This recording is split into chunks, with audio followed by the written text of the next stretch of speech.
Voici un CD-ROM extrêmement intéressant car il va vous permettre de gagner au poker à tous les coups, si je puis dire. Pour fixer les choses, nous avons mis 10 cartes imprimées qu'on ne peut pas bouger. Pourquoi 10 cartes? Parce que dans un jeu de poker normal, dans une main de poker normale, vous savez, on a 5 cartes chacun. Ce jeu se joue à deux, le magicien et le spectateur, et donc 5 cartes pour le magicien et 5 cartes pour le spectateur. Ce qui est assez vicelard, si je puis dire, dans cette manière de faire, c'est que c'est le spectateur qui va choisir les cartes pour le magicien.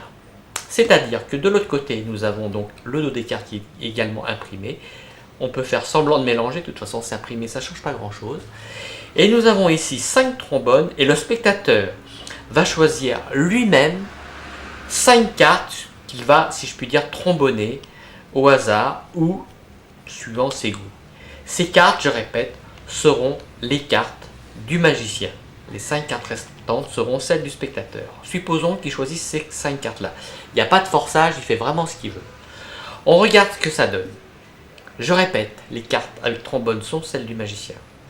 Les cartes du spectateur sont celles qui restent.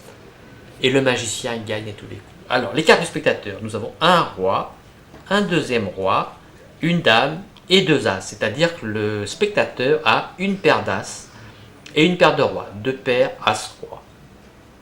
Le magicien, lui, par contre, il a un 10, 2 10, 3 10 et un as et un roi, c'est-à-dire qu'il a un brelan de 10. Le brelan étant plus fort que les 2 paires, le magicien gagne. On peut refaire l'expérience plusieurs fois. À chaque fois, ce sont des mains différentes, ce sont des cartes différentes, mais même si c'est le spectateur qui fait tout, il perdra à coup sûr.